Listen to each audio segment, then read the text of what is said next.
Saying pull the trigger that killed your son, now masturbates to memory of you. On September 13th, 2017, Caleb Sharp arrived at Freeman High School armed with several weapons. Without hesitation, he opened fire on his fellow students, tragically ending the life of one student, Sam Strawn, and injuring 3 girls. The incident spread terror and chaos throughout the school, deeply affecting all those who witnessed the horrifying event.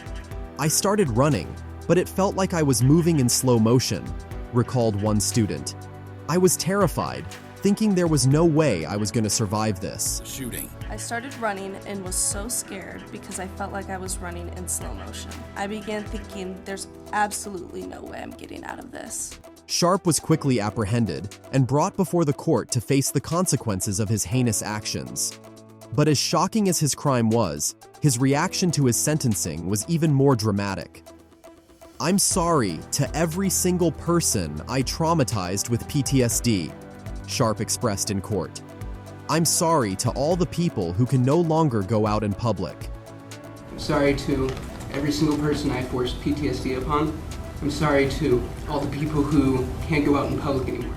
The mother of the late Sam Strawn, Amy Strawn, attended the sentencing alongside her daughter, Emily. She, along with Sharp's other victims, had strong words for the young man who had taken so much from them. "As I lay there, I watched him walk by me with the most emotionless face I've ever seen," Emily recounted. "He was shooting at my classmates as they ran in terror, trying to reach safety in the classrooms. It's a miracle that I'm alive, and even more miraculous that I can walk." As I lay there, I watched him walk by me with the most emotionless face I've ever seen, shooting at my classmates as they ran in fear of their lives into classrooms. The fact that Gracie survived is remarkable. The fact that she can walk is a miracle. In Sharp's defense, his public defender, Rook Foley, argued that due to Sharp's age and immaturity at the time of the shooting, he should be considered a youthful offender and receive a lighter sentence than the standard range. "You'll hear that Caleb Sharp was an immature 15-year-old with neurocognitive disorders," Foley stated. "His youthfulness should be taken into account, making him less culpable for his actions."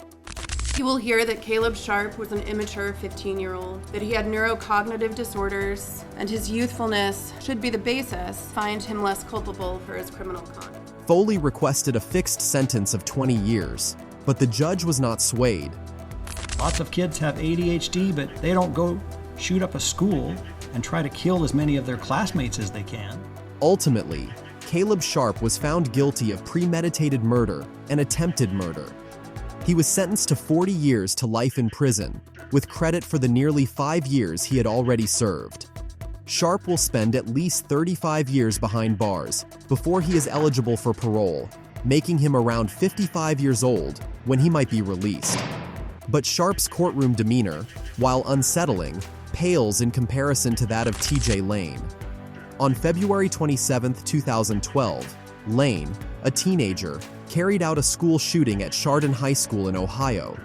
Chaos erupted as multiple calls flooded into the Ohio Police Department, reporting an active shooter inside the school. Lane entered the school and headed straight for the cafeteria, where he opened fire, killing 3 students and seriously injuring 3 others. The emotional wounds inflicted on the Chardon High School community are immeasurable and will endure indefinitely. "You saw glimpses of your friends lying all over the place," one survivor recalled. You see glances of your friends laying all over the place, there's blood, there's people screaming, everybody's running in different directions, and you're just trying to get out. Lane was swiftly apprehended and charged with 3 counts of aggravated murder, 2 counts of attempted aggravated murder, and 1 count of felonious assault. However, the real shock came during Lane's trial, where he displayed a complete lack of remorse.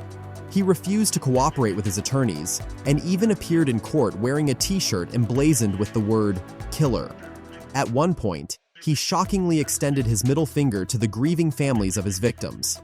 "Pull the trigger that killed your son now masturbates to the memory," Lane chillingly stated during his sentencing. Saying pull the trigger that killed your son, now masturbates to memory of you. His statement sparked outrage and disgust, not just among the victims' families, but across the nation. Lane was sentenced to 3 life sentences in prison without the possibility of parole. Yet, throughout the entire trial and sentencing, he remained emotionless and unremorseful. While TJ Lane's behavior was certainly disturbing, it still doesn't compare to the actions of Ethan Crumbley during his trial. On November 30th, 2021, 15-year-old Crumbley, a student at Oxford High School in Michigan, carried out one of the most devastating school shootings in the state's history. Armed with a 9mm semi-automatic handgun he had obtained just 4 days earlier, Crumbley executed a meticulously planned attack. He took the lives of 4 students and injured 8 others, including a teacher. The emotional toll of Crumbley's actions was palpable in the courtroom as he pleaded guilty to all charges, admitting to taking the lives of each victim and confirming their identities by name.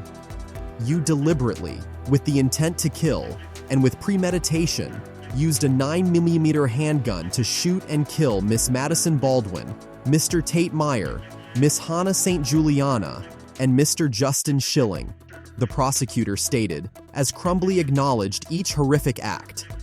You deliberately, with the intent to kill, and with premeditation, use a 9mm handgun and shoot and kill Miss Madison Baldwin, and shoot and kill Mr. Tate Meyer, shoot and kill Miss Hannah St. Juliana, to shoot and kill Mr. Justin Schilling. Ethan Crumbley, aged 15, and I would walk behind someone and I would shoot a bullet in their school. Crumbley confessed to retrieving the gun from an unlocked container in his home on the day of the incident. He had concealed the weapon in his backpack and later used it in a bathroom to begin his deadly attack.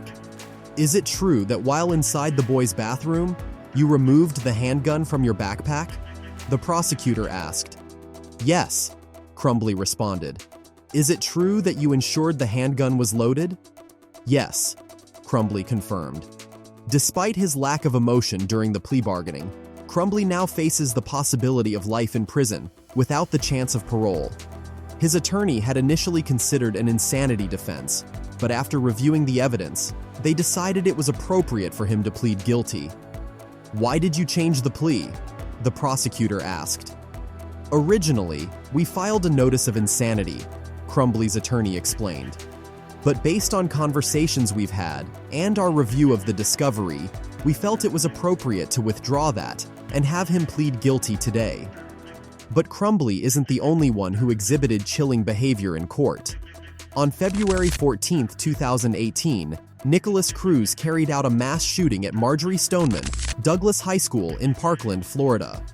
Cruz, a former student, unleashed a hail of gunfire, resulting in the deaths of 17 people. My name is Nick, and I'm going to be the next school shooter of 2018, Cruz had chillingly declared in a video prior to the attack. My goal is at least 20 people with an AR-15 and a couple of tracer rounds. Cruz fled the scene but was apprehended about an hour later. Throughout the trial, he showed little remorse, even laughing at one point. On October 20th, 2021, Cruz pleaded guilty to all charges. While the prosecution sought the death penalty, the jury ultimately recommended a life sentence without the possibility of release. During the sentencing, the survivors and families of the victims delivered heartbreaking and furious testimony. Cruz, for the first time, seemed to show some humanity, apologizing for his crimes. I love you, and I know you don't believe me, but I have to live with this every day, Cruz said.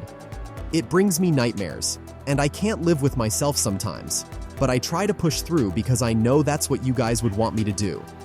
Finally, on November 2nd, 2022, Cruz received a life sentence without parole in accordance with Florida law, which mandates the court follow the jury's recommendation. Thanks you for watching the video. If you enjoyed this video, then like it and subscribe to our channel for getting notifications of the future videos we upload.